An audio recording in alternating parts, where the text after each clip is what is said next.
This is the HomeTech Podcast for Friday, September 2nd. From Sarasota, Florida, I'm Seth Johnson. From Powell, Ohio, I'm TJ Huddleston. And from Pickering, Ontario, I'm Gavin Campbell. And welcome to the HomeTech Podcast, a podcast about all aspects of home automation, home technology, buttons. We've got all the buttons here. Guys, the PBB DB is really taking off. TJ, you went in there.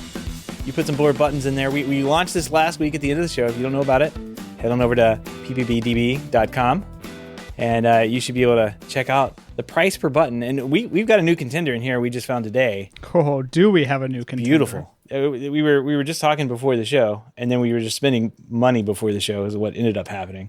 Gavin just casually mentioned this. It was no big deal. He's like, they released this silly little thing. Nobody cares about it. Silly little thing called a hard button remote. You can't even get one of these days. And he's like, oh yeah, this the Flirk thing, which should be a curse word probably somewhere.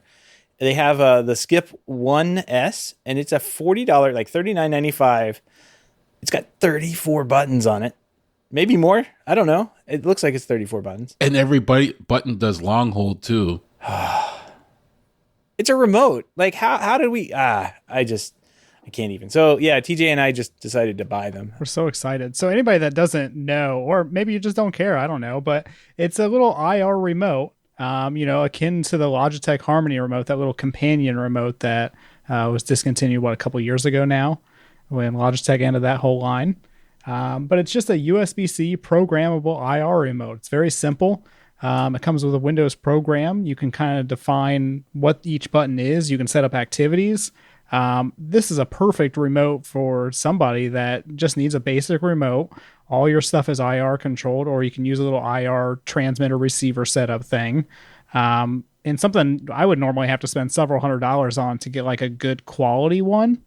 And obviously we don't know what this one is just yet, but it's $40. How can we go wrong? Yeah, this is great. This is great. I think this is going to go a long way. It's only IR, so you have to point and shoot still. That's old technology. What it needs to have is Bluetooth and a base station, but I'll wait. I'm patient. They might work on it. For anybody that doesn't know, they make a little USB plug-in module that you put into a computer, and then you can use an IR remote to control different aspects of that computer. So very popular in the HTPC world. It's always recommended when somebody's building one. And I think the little dongle is $20 or $30. So, it's not even expensive by itself. And they could totally just build a hub with all this stuff kind of built into it. And I could totally see that. Yeah, it's got an IR receiver on it too. So if you're missing an IR code, you can learn it in. Really, a well-rounded product. It's a good remote. And I said earlier, I compare this to the earlier generations of the Harmony remotes, because it's just the IR from the remote to control your devices. No hub yet. And I hope they work on something, because I like Flirk. I like their company. I have a bunch of their devices, and they work great. Their software is great. I've never had any issues with any of their products. So this looks great. If they ever come out with a hub, I'm sold. I'm done. Because back in the days, I always had issues with people pressing on or off or not holding the remote there long enough, and things didn't adjust all properly. And once Harmony came out with the hub that took care of all of that, I was sold. I never looked back at that point, right? This is a step back now, and it'll just put me back. It's a new remote, but it introduces old problems, right? So I'd like to see them get a hub. So I'm not going to introduce that old problem back. That's all right. Old problems die hard. Yeah. And I have a ton of old clients that this would just be perfect for. They're used to aiming the remote at the TV. They don't want RF because, I don't know. Why do they? But RF obviously works way better. For $40, you can't go wrong. That is... the price is great. Yeah. Yeah, the only thing I really have that compares is a URC remote. Yeah. And you're talking, several $100s by the time you buy the remote and the receiver and then program it and everything. So, well, you know what this has? This has USB-C on it. I doubt what does URC have? The old printer cable you have attached to the thing? Actually, they use USB-C as well. Do they? The newer models, at least. All right. Well, But yeah, the interface still is very awful. The Skip 1S is $39.95 and 34 buttons. That comes out to a nice $1.18 per button. And if you're in Canada, that's $1.53. And if you're in the UK and you're using the British sterling pounds over there, it's £1. So there you go. Pretty good. And their sale price is $2 off. So normal MSRP is going to supposedly be $42. Oh, should I put that in there? It's not. I don't know. It's not even out yet. No. This is the price that's on there. I would just say that for now. I bet it's And probably. it's not like the fall. PPB is going to go up that much. Well, I mean, we want to be accurate, but I would think that they probably just leave that permanently on their website. Like, it's always on sale, who knows? Could be. Well, if they ever want that, like $2 or $3 extra, I guess they'll go for it, and we'll have to raise our prices on our button database here. I guess that should be a rule. We need to make a rule about that, but prices are as seen. We need a date column. Yeah, maybe they should. Oh, it's getting complicated. The price is Oh, man. effective I mean, it is a as of database. this date. I feel like, I guess for transparency's sake, we should probably do the MSRP, Yeah. because then we'd have to do like sales and stuff like. Yeah, good point. Good point. All right, so change it to 42. $42. All right. So that's going to bump our price per button to $1.24, or for Gavin, $1.61, or $1.05. I don't even know if they have five. I don't even know if they have 5 cents. pence. Pence? Is that what it is? Pence, yeah. Everything is I mean, always I don't know rounded what over it goes there. down to. Yeah. They'll probably just charge you a pound. They're like, who cares about the 5? Get over it. Yep. Cool. Well, I'm glad to have an entry in the database and a hole in the wallet now. Thanks, Gavin. You griped a lot about spending money on your rack, but you walk in here with this, and I mean, I'm buying it before you guys are even stopped talking about how many buttons it has. And I was even trying to get them to buy more by buying the USB. Yeah, I actually bought 2. $40 versus what I spent on my rack. I have a lot to get back. It adds up. So, It adds up, my friend. Yeah. Not even done with the rack, so. Stop it. All right. What do you guys say we jump into some HomeTech headlines? Let's do it. All right. Well, Crestron is finally addressing some of the ongoing supply chain problems in an open forum, a webinar, basically, they had with some of their integrator partners. During the webinar, the company said that it doesn't expect the supply chain situation will fully ease up until the spring of 2023, and that the bottlenecks are actually not being caused by a shortage of microchips, as everybody talks about and blames on, but the various components that are like resistors and transistors and all that fun stuff that go into actually making the chip board. So it's not so much the microprocessors, but everything else that they have a hard problem getting. There's a 1-hour webcast moderated by Brad Hinsey. He's now Executive Vice President of Marketing. If you recognize that name, he's been on this podcast a number of times. He was working for Control 4 over there, and he's since gone to Crestron. And featured Crestron CEO Dan Feldstein, COO Dan Brady, and Executive VP of Residential John Clancy. Here's a quote from the article over at CE Pro. Quote, the problem continues to be raw components, explains Brady. Before the pandemic, it was 12 to 24 week lead time. Now it's 80 weeks. It has nothing to do with the complexity of the product. He went on to say the demand from the products outside of the industry, everybody's trying to get the same components. Electric vehicles, charging stations, drill chargers, everybody needs these components. And you basically go up into a bidding war. And sometimes he said during this talk that they had to pay $60 for a unit of certain product, when in previous years and previous times, it was 5 cents per unit. So costs have definitely gone up. And none of this is, I guess, something we haven't heard, but it's finally, or I guess Crestron's finally coming out and saying it, because we've been hearing for quite some time that Crestron has been having a hard time to fulfilling orders. They go on to explain that it's not just the supply chain. They actually did have a big rush of orders that came in when they announced they would be increasing prices, and they were having some problems getting things in. And that led to basically their back-end ordering system going down and not being able to keep up. They went back to manually inputting things into the system and trying to do that. But they've gone on to upgrade all that. They said give dealers a better portal to go in and make their orders and everything. And so it sounds good, but they basically said, we're just waiting on the components to show up. We've ordered them 18 weeks ago. They should be here any day. And when they do, we can crank out some products. So that would be nice, I'm sure, for Crestron dealers. TJ, I know you had a glancing blow with almost becoming a Crestron dealer, but not being able to order the product from them. So I guess that kind of evaporated. Where are you in the state of Crestron world right now? Yeah, so I was talking to them to become a dealer for a little while, mainly because I really like the product compared to some of the other ones out there like Control 4 or Savant and all that good stuff. But it basically boiled down to product availability not really being a thing at the time. And this is probably 6 to 8 months ago, I think this is happening. And I basically figured it out that we would probably end up waiting 2 years to like become like a full dealer, right? So we have to order the demo gear, get the training, and then after we get the demo gear and do the training, we have to start selling jobs and ordering all the gear and everything. So my estimates was it was going to take about 2 years in order to get anything, and I wasn't really comfortable in doing that. So we just didn't go through with it. This kind of thing, I think, makes it look really bad just because Crestron is a luxury dealer or company, and it's a very high-end company. And it kind of stinks that, other smaller companies or companies that are just the same size are obviously struggling as well, but nowhere near as bad, right? We're seeing lead times on stuff from Ubiquiti or Ruckus or Cisco and all that stuff. But it just seems to really hit Crestron really hard.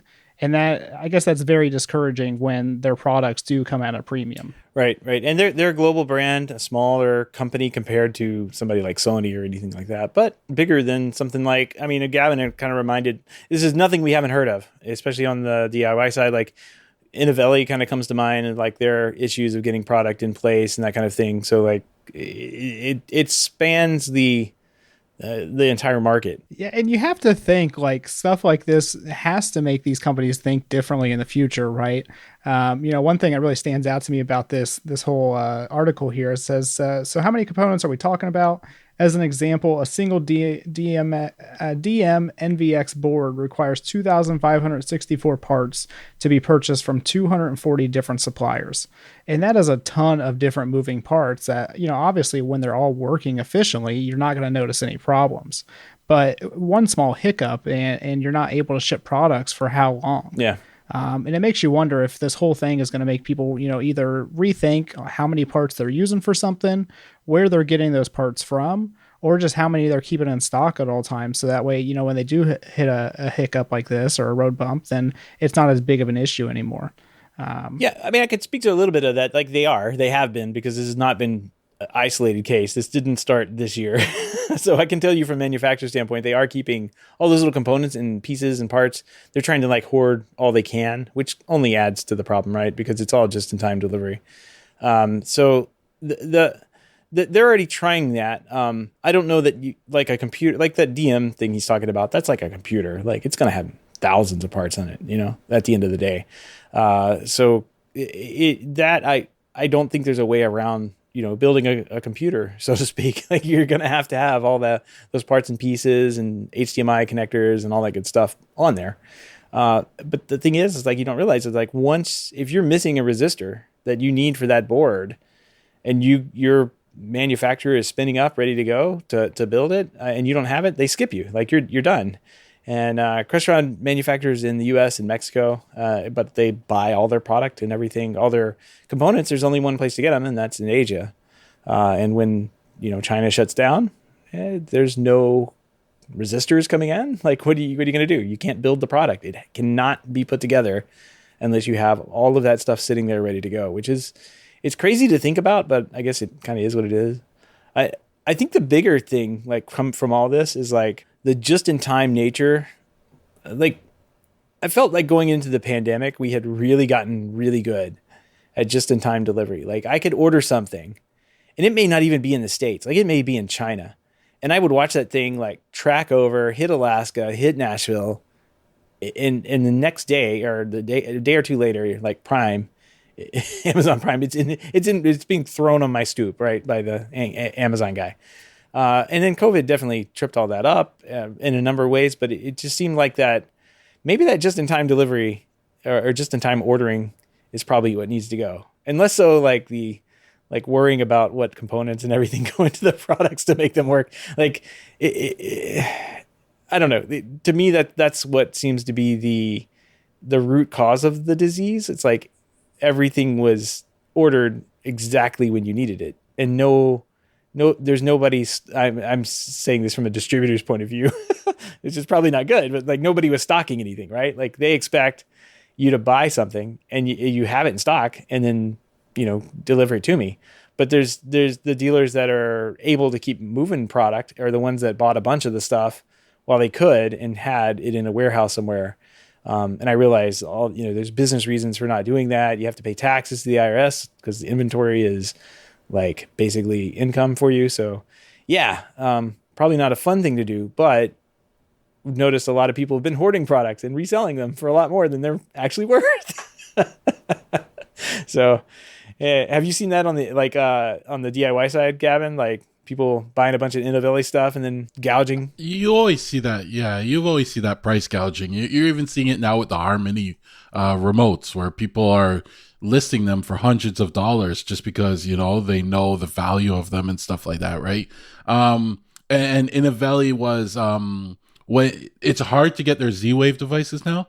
So if you were looking around to try and get a hold of some, there's people selling them for $100 or more per switch, right? Like, and that's all. They doubled the price pretty much of those switches. But it's amazing to see, like, imagine the smaller companies. I've seen a number of smaller companies just disappear through COVID because they can't get product and they can't compete with when it comes to bidding. They just don't have the size. So they just shut up shop and, they're gone. Right. And that's unfortunate, but it's, one of the things we found out during COVID. Yeah. Yeah. And it's smaller shops. And then you look at Crestron, they're pretty big. Like I said, they're a global brand. They've got a few thousand employees across the world. It hits everybody. It's hitting everybody pretty hard. It is interesting to see what is in stock and what isn't in stock these days, and what seems to have like no issue, like being on the shelf, and then what like ubiquity. Like I went on their website today to buy like something I didn't think I would have any issue ordering, which is one of their like wireless. One of their t-shirts. Yeah, t-shirt, right? Yeah, rack screws. No, it was one of their like Loco, the M2, like the old 2.4. Oh yeah, you can't find those. Well, I've got a bunch here. I've got like 3 of them here. I guess I could resell them, but I needed one more, and I was like, oh, that's not going to work. So I had to order a 5G version, which would actually work for what I needed to do. So yeah, I was kind of shocked that those were missing from their website as well. But I don't ever pay attention to the ISP side of not very often, where I just need a wireless bridge and can buy 2 $49 parts and I'm done. But oh well. Yeah. And one of the interesting parts about this was the effects that the other industries have on this. So they're battling with the car industry now, with the electric vehicles and everything coming in. So they got to battle for the same parts, the same chips, et cetera, et cetera. So you're seeing a whole bunch of industries battling, not just home automation industries, but every industry battling for the same, short supply. And that's when we're starting to see. But then you see companies like Amazon, they have no problems getting a little Echo Dot to you. It seems like they have a ridiculous amount of those. But they do have problems getting you Ring devices. Like those have been on major short supply. And like especially the Ring Pro, the Pro line stuff, the X line stuff, nowhere near, we're just not even seeing them come into stock. And I is it only the Pro devices that you're seeing that on? Because I ordered a couple devices this week and I had no supply issues. They were just... I want to say the Ring Pro, like the Doorbell Pro, right? It's like the slimmer doorbell. Yeah. Not the big chunky one that they sell at Costco, but like the slimmer one. That one's always on short supply. If not, doesn't exist. I'm not sure. I don't keep up with it too much. I just see the guys complain about it in the Slack chat every day. And then I know that like the Elite has probably been out. That's the PoE version one. So I don't know. It kind of like comes and goes. Ebbs and flows. Yeah. But always going to be it's going to be a problem. And it's interesting. They're saying I thought one of the little takeaways in there was interesting, where you said that it's going to be a problem unless we hit a recession. Then it's going to be shorter. I'm like, oh yeah, because the economy tanks, then we get our electronics faster. Okay, perfect. It's ideal. Yeah, I feel like they're still being optimistic with the spring of 2023, but We'll find out. Yeah, well, we'll have to see. That's when they're saying that it should ease up a little bit. Mark your calendar now. All right, well, moving on here. Chamberlain Group, the makers of the MyQ connected garage door openers, discontinued the MyQ HomeBridge Hub. This device was basically to integrate HomeKit into the MyQ garage door openers. You just put this little device on there. You could use Siri to open and close your garage door, I guess. That's a thing. I guess if you have Apple, the CarPlay, it actually gives you a nice little icon when you're driving up to your house to open and close your door. So that's a nice thing. That's nice. Yeah. Here's a quote from that they gave the Verge over there. It says, "Our products continue to evolve. We have decided to discontinue production of the MyQ HomeBridge hubs." This is George Rassas. He's the group project manager at the Chamberlain Group. And they also confirmed that the existing HomeBridge hubs will continue to work for, quote, the foreseeable future. So it's not going to break, but it's kind of sad to see it go. I remember like one of the Apple keynotes when they actually talked about HomeKit back in the day. They're like, yeah, we're going to do these Chamberlain garage door openers. And like, it took them a while for Chamberlain to actually bring this product to market. And then now, they finally got it there and people start using it.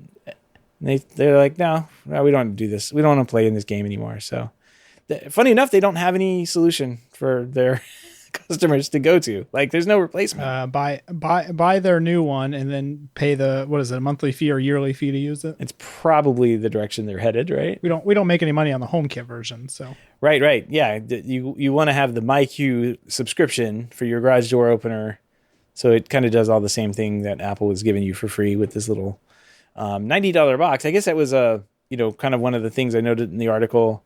They said it was kind of expensive, ranged between $70 and $90 for this integration. So I could see why it wouldn't be that popular.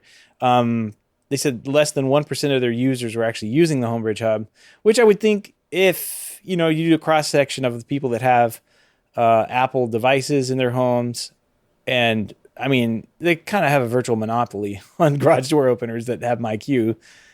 You would think that there'd be a decent cross-section of people who would want this type of integration, but for whatever reason, they punted on the end users punted on that and weren't installing this thing. So whether it was the price or just the feature set or just not understanding the product or, being content with the MyQ app itself, I don't know, but they said a lot of people just weren't interested in the product. So cancel it. I'm curious, they said less than 1% of HomeKit users were using this. No, their users. Their users were using this.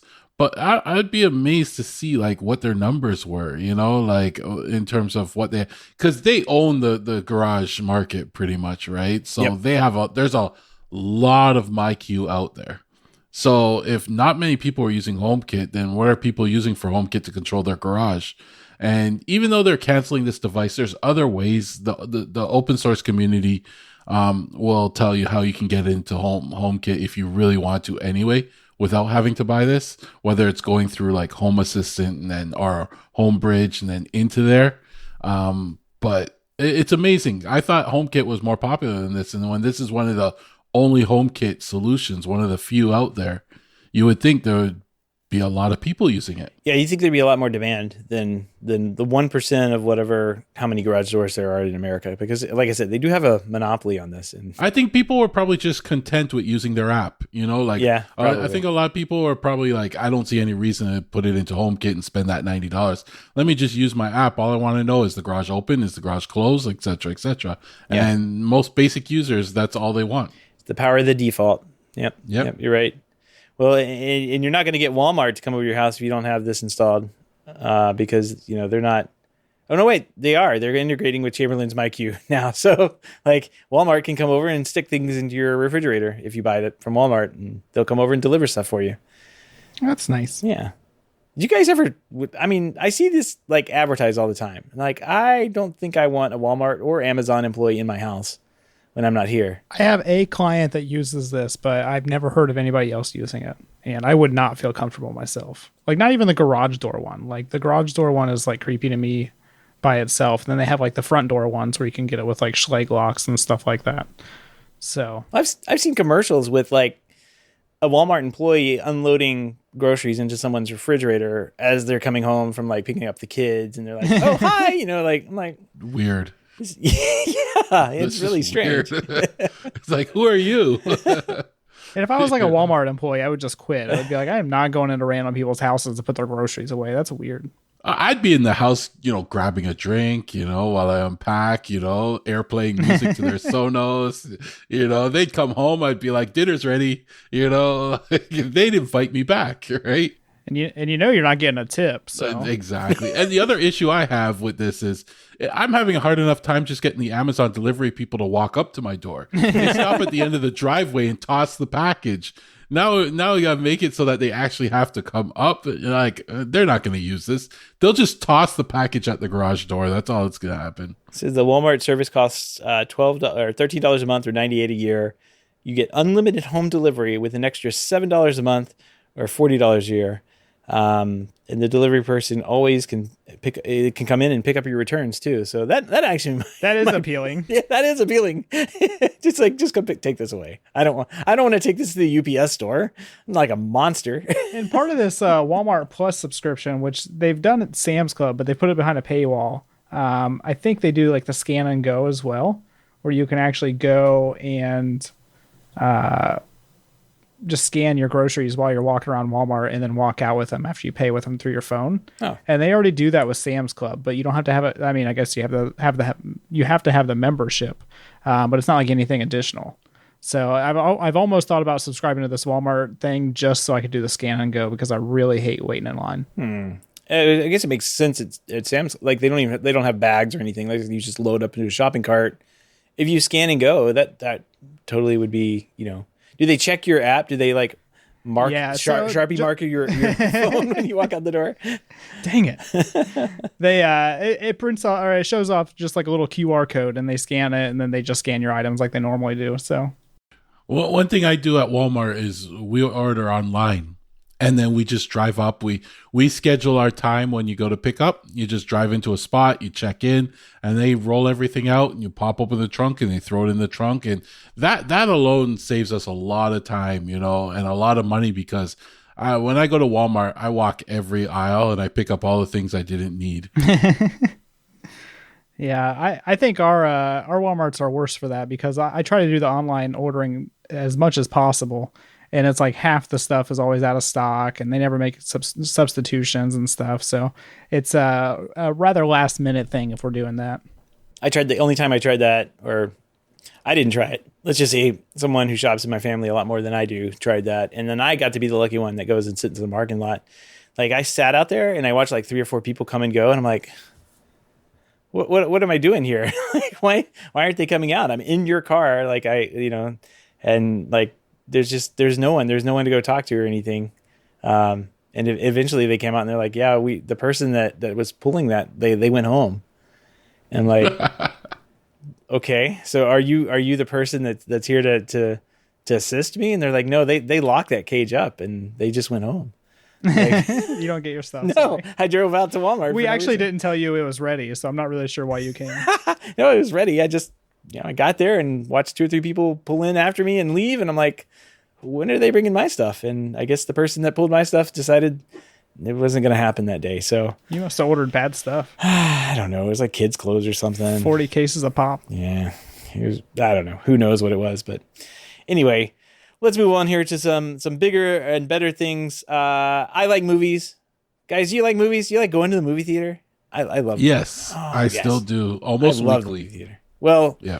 You're going to have to visit the U.S. now, because in the U.S., it will cost just $3 on Saturday, September 3rd, to go to the movies in the U.S. So this is in celebration of a new made-up holiday, completely made up, called National Cinnamon Day. And if you've never heard of the holiday, it didn't exist until now. So yeah, there you go. September 3rd, just mark it on your calendar from now on. $3 a ticket, not including the tax, but you get tickets across all formats and showtimes. So IMAX, 3D movies, anything you want to go see, $3. And this is valid for about 3,000 theaters here in the States, including chains like Regal, Cinemark, AMC.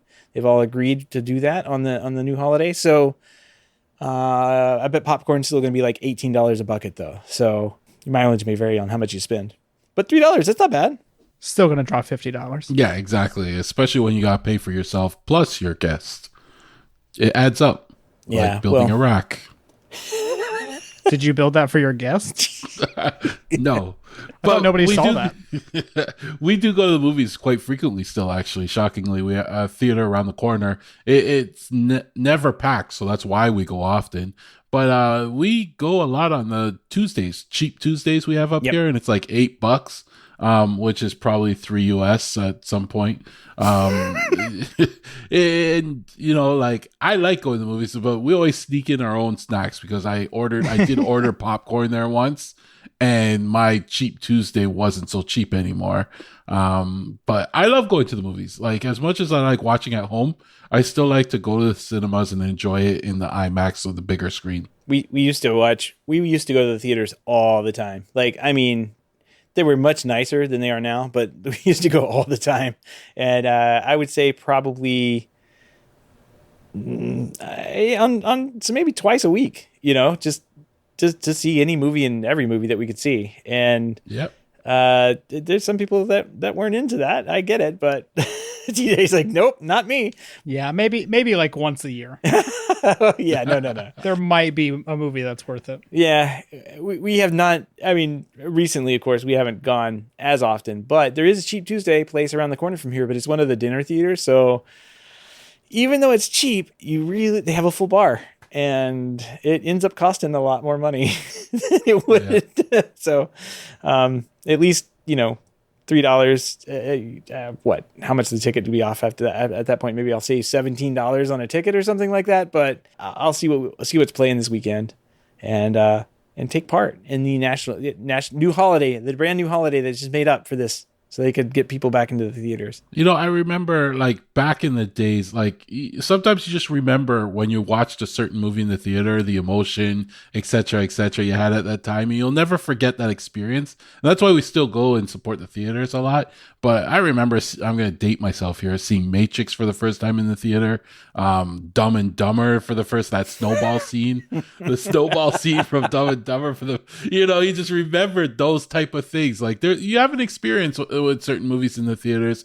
And especially one thing I like going to theaters is you're focused on the movie, no distractions, you know, your phone's off, you're just paying attention to the movie. You know, when you're at home, I try to do that, but there's always something, you know, somebody can call you, or the doorbell rings, or the dog's got to go outside, you know. Somebody's got to pause it to go visit to the restroom. Yeah.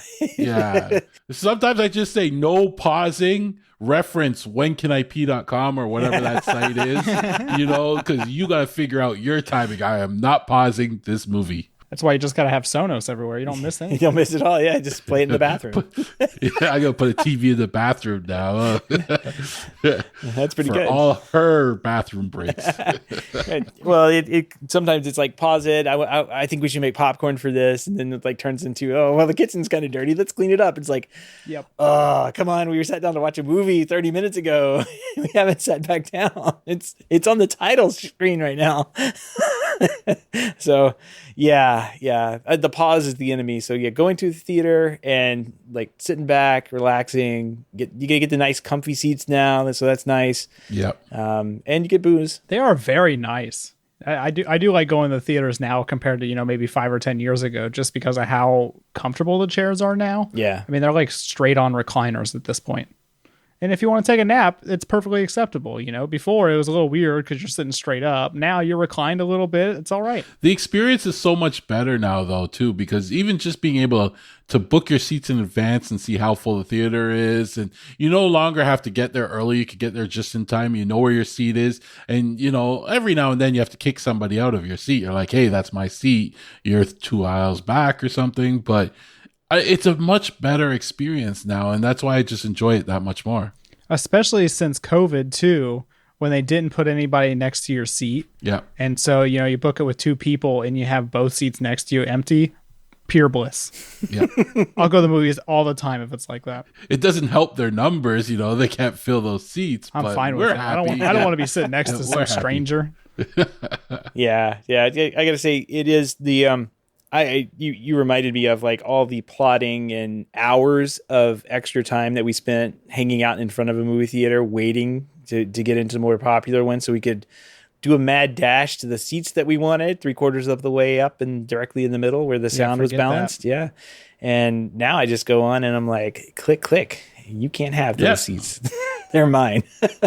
So yeah. Well, everybody in the States, go out, visit your local theater, give them $3, watch an IMAX movie for $3 and call it a day. I'm going to have to see what's playing. I haven't actually looked and see what's out right now. So probably something fun we can bring the kiddo to. Anyway, let's move on here. All the links and topics we discussed tonight can be found on our show notes over at HomeTech.fm/402. No mailbag this week, but we do have a pick of the week. Who put this in here? Is it Gavin or TJ? It's TJ. It is from one of my groups. This is a security keypad, and it looks like the painter and spray texture guy was like, oh no, that's supposed to be there. Let me just spray over like the whole thing. Like they textured and sprayed it. And it's, there you go. Beautiful. Gorgeous.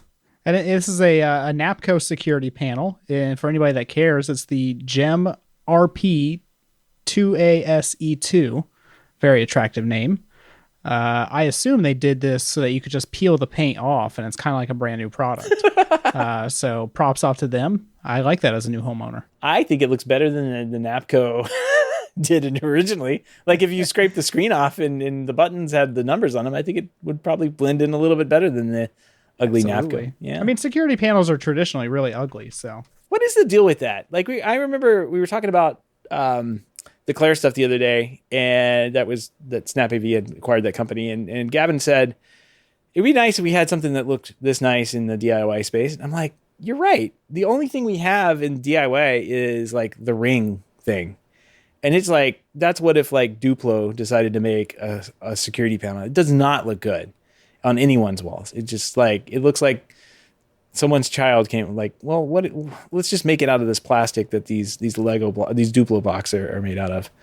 But the other end of these Napcos or GE panel, I don't even know who's making security these days. I guess Qualsys is popular. It's kind of like Qualsys 2 gig. I use 2 gig. Those are touchscreen based ones, but they're all like these massive, like all-in-one unit things. They don't look very good. Even the standalone touchscreens don't look all that great. So I don't know.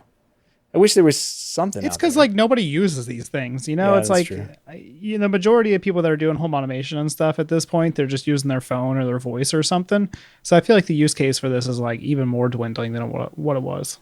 Yeah, I know that they're not as popular as they used to be, but like these little like security systems, or even Amazon now they'll have the Echo devices listening for glass breaking sounds and that kind of thing.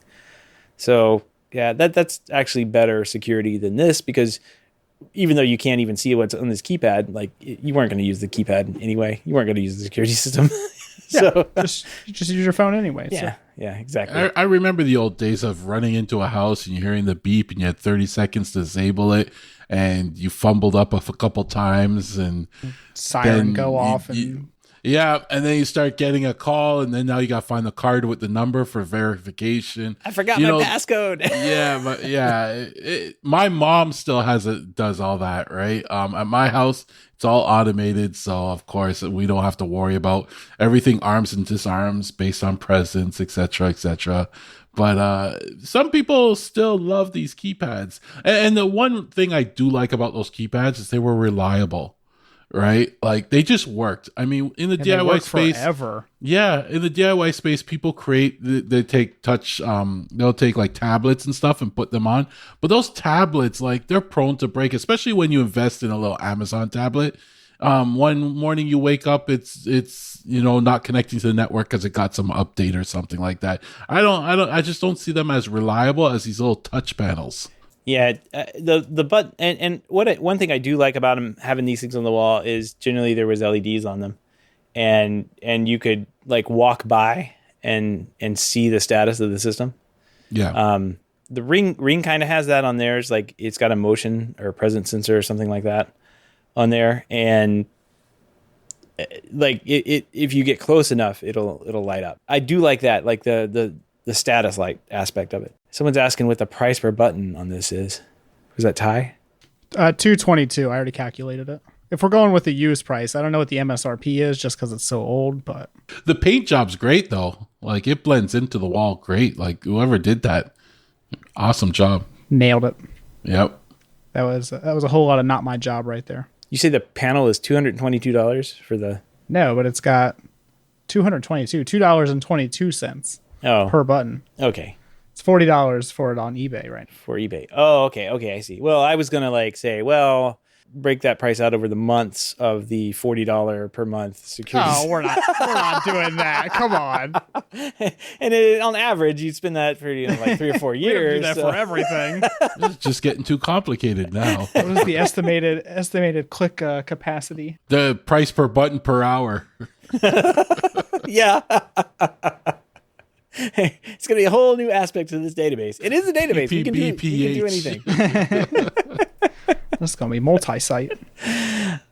Too good. Well, if you have any feedback, questions, comments, bits of the week, or great ideas for a show, give us a shout. Our email address is feedback@HomeTech.fm, or you can visit HomeTech.fm/feedback and fill out the online form. That's going to wrap up another week here. I have a sob story. As you guys know, I'm a programmer by trade now, and a moonlighting technician, I guess, in my house. You're doing more work than I am some days. Oh, man. And this weekend I was like, it's quiet.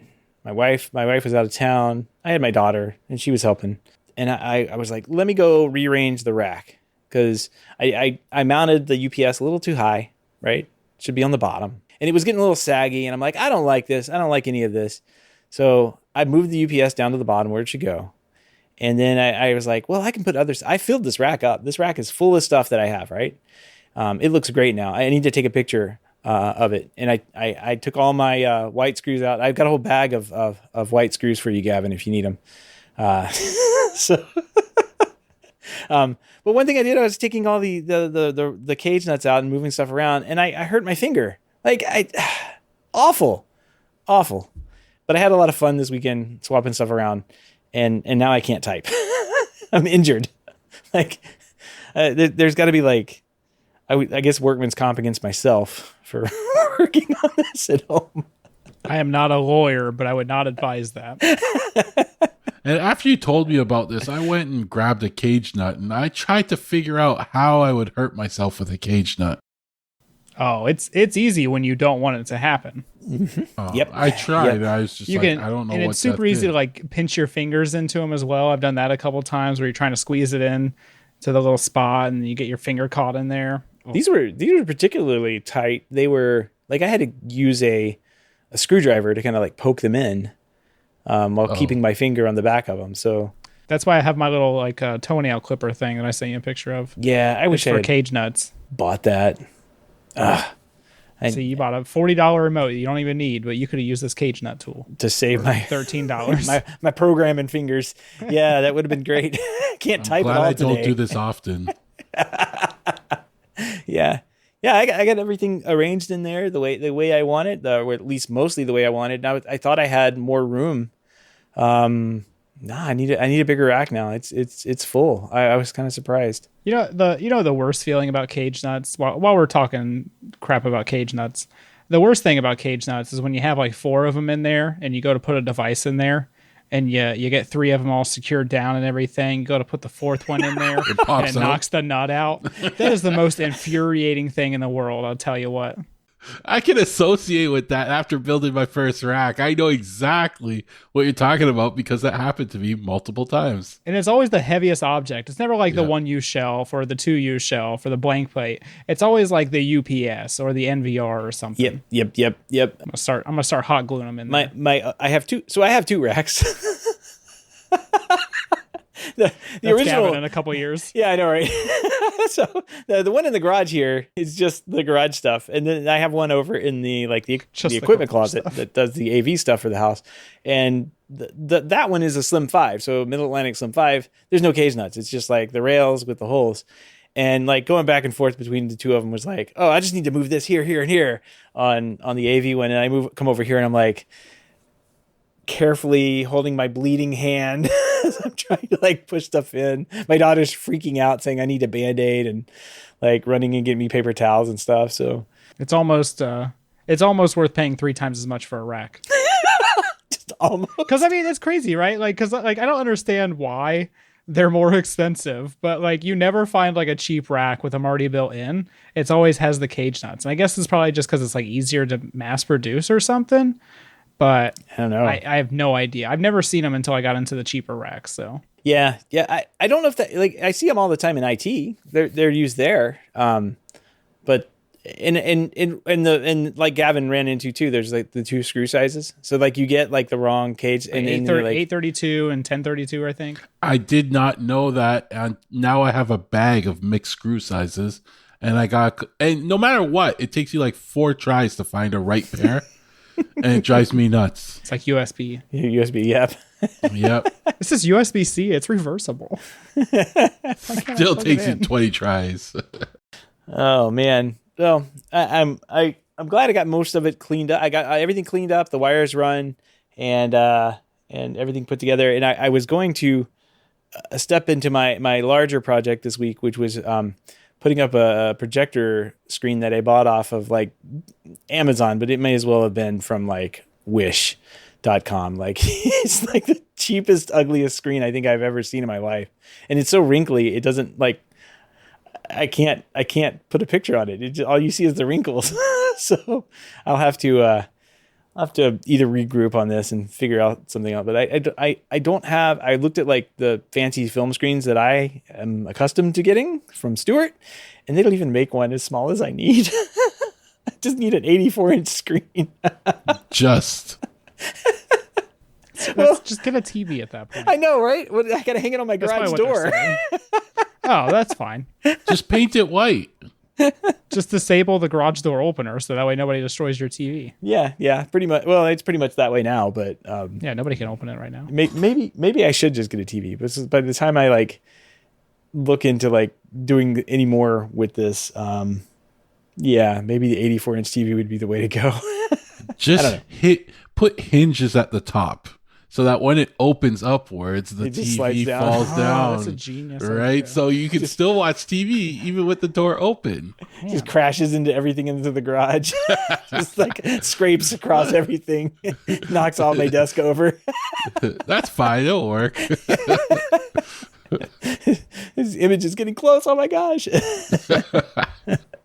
Oh, Seth, here you go. On Amazon, you can just buy a foldable projector screen. It's got little hanging clips. $20, 84-inch. That's probably the one I bought, and I need to send you guys a picture of it because it's not smooth, and I'm like, can I iron? It's not film screen material like real thick. It's like vinyl. Yeah, it's like tint material. Like you would have a tint. It's 4K, and advertisements can't lie. So I'm sure you can project 4K on it. I'm sure you could do 8K on it, but the quality is like no. It's not good when one of the pictures shows nails not included, but actually shows a screw with it instead. This might actually be the one I bought. I don't know. It wasn't very I would much. give it a shot for $20. Yeah, I was like, $20 can't hurt, and now I'm like, I should just go. I bought a bunch of PVC at Home Depot for $30. I'm like, I'm gonna make a frame out of this and stretch it out over that, but I don't think that's gonna get the wrinkles out. I think I'm still gonna have to iron it somehow. This is 100% wrinkle-free material, so maybe I should just order this one and see if they take them up on that offer. Add to cart. There you go, making you spend money. I think we got you for $70 today or something. Yeah, exactly. It's not bad. I'm getting you back for the twinkly lights you made me buy the other day. We're just spending money. Oh man! All right, guys. Well, I think that wraps up another week here on Home Tech. If you want, we do want to give a big thank you to everyone who supports the show, but especially those who are financially support the show through our Patreon. If you don't know about the Patreon page, head on over to HomeTech.fm/support and learn how you can support HomeTech for as little as $1 a month. Any pledge over $5 a month gets you, or $5 and up per month, actually gets you a shout out on the show. But every pledge gets you an invite to our private Slack chat, the Hub, where you can go in there and gather and talk about. There's been all sorts of stuff in there lately, but I think what I propose today, after listening to Richard for the past, I don't know, 10 years or so. This was genius. Talk about switches that he can't handle. I think we're gonna call them Gunther switches, and like Norman doors. And if you know about Norman doors, that's doors that you walk up to and you can't figure out, like your brain doesn't. You go and you push on it, and of course that doesn't open, so you have to pull it. That's a Norman door. Your brain can't tell you how it normally opens. And Richard has this thing about switches, and I propose that any switch that you walk up to that's on a wall that you can't naturally understand how to turn it on and off, that we'll call that in his honor. We should call those Gunther switches. So yeah, that's my proposal. If you see a switch as you're walking around, like that has a toggle at the top or something where you have to press the button at the top or the bottom and it just toggles things on and off, just think in your head, hey, that's a Gunther switch. There you go. I never even knew a Norman door was a thing until this was brought up. So. Oh, really? Yeah. Yeah. I mean, it makes sense. I just never knew it had a name. TP Link has their Gunther switches on sale this weekend. Do they work with Home Assistant? Nope, but they hinge at the top. Yep. I gotta get used to saying this now. Gunther switches. Yep. If you want to help out the show but can't support financially, totally understand. Just looking for a 5-star review or positive rating in the podcast app of your choice. That wraps up another week here on HomeTech. From everyone here, have a great weekend, and we will see you next week. Take care. See you next time.